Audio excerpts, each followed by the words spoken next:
I have just spoken of that morbid condition of the auditory nerve which rendered all music intolerable to the sufferer, with the exception of certain effects of stringed instruments.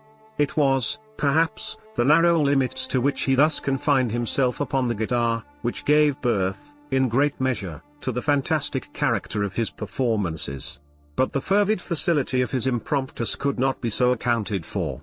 They must have been, and were, in the notes, as well as in the words of his wild fantasias, for he not unfrequently accompanied himself with rhymed verbal improvisations, the result of that intense mental collectedness and concentration to which I have previously alluded as observable only in particular moments of the highest artificial excitement. The words of one of these rhapsodies I have easily remembered. I was, perhaps, the more forcibly impressed with it, as he gave it, because, in the under-raw mystic current of its meaning, I fancied that I perceived, and for the first time, a full consciousness on the part of Usher, of the tottering of his lofty reason upon her throne. The verses, which were entitled The Haunted Palace, ran very nearly, if not accurately, thus. In the greenest of our valleys, by good angels tenanted, once fair and stately palace, radiant palace reared its head. In the monarch thought's dominion, it stood there. Never seraph spread a pinion over fabric half so fair. Banners yellow, glorious, golden, on its roof did float and flow. All this was in the olden time long ago, and every gentle air that dallied, in that sweet day, along the ramparts plumed and pallid, a winged odor went away. Wanderers in that happy valley through two luminous windows saw spirits moving musically to a lute's well-tuned law, round about a throne, where sitting, Porphyrogene, in state his glory well befitting, the ruler of the realm was seen. And all with pearl and ruby glowing was the fair palace door, through which came flowing and sparkling evermore, a troop of echoes whose sweet duty was but to sing, in voices of surpassing beauty, the wit and wisdom of their king. But evil things, in robes of sorrow, assailed the monarch's high estate. Ah, let us mourn, for never morrow shall dawn upon him, desolate, and, round about his home, the glory that blushed and bloomed is but a dim remembered story of the old time entombed. And travellers now within that valley, through the red litten windows, see vast forms that move fantastically to a discordant melody, while, like a rapid ghastly river, through the pale door, a hideous throng rush out forever, and laugh but smile no more. I well remember that suggestions arising from this ballad led us into a train of thought wherein there became manifest an opinion of Usher's which I mention not so much on account of its novelty, for other men have thought thus, as on account of the pertinacity with which he maintained it. This opinion, in its general form, was that of the sentience of all vegetable things. But, in his disordered fancy, the idea had assumed a more daring character, and trespassed, under certain conditions, upon the kingdom of inorganization. I lack words to express the full extent, or the earnest abandon of his persuasion. The belief, however, was connected, as I have previously hinted, with the grey stones of the home of his forefathers. The conditions of the sentience had been here, he imagined, fulfilled in the method of collocation of these stones in the order of their arrangement, as well as in that of the many fungi which overspread them, and of the decayed trees which stood around above all, in the long undisturbed endurance of this arrangement, and in its reduplication in the still waters of the Dun. Its evidence, the evidence of the sentience, was to be seen, he said, and I here started as he spoke, in the gradual yet certain condensation of an atmosphere of their own about the waters and the walls. The result was discoverable, he added, in that silent, yet importunate and terrible influence which for centuries had moulded the destinies of his family, and which made him what I now saw him what he was. Such opinions need no comment, and I will make none. Our books, the books which, for years, had formed no small portion of the mental existence of the invalid, were, as might be supposed, in strict keeping with this character of phantasm. We pored together over such works as the Ververt et Chartreuse of Gresset, the Belphegor of Machiavelli, the Heaven and Hell of Swedenborg, the Subterranean Voyage of Nicholas Klim by Holberg, the Chiromancy of Robert Flood, of Jeanne d'Ozonay, and of de la Chambre, The Journey into the Blue Distance of Teak, and The City of the Son of Campanella.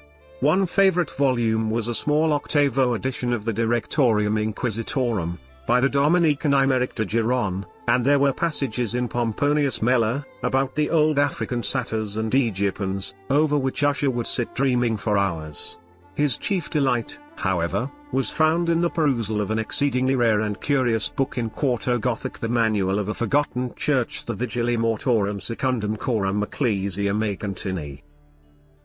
I could not help thinking of the wild ritual of this work, and of its probable influence upon the hypochondriac, when, one evening, having informed me abruptly that the Lady Madeline was no more, he stated his intention of preserving her corpse for a fortnight, previously to its final interment, in one of the numerous vaults within the main walls of the building.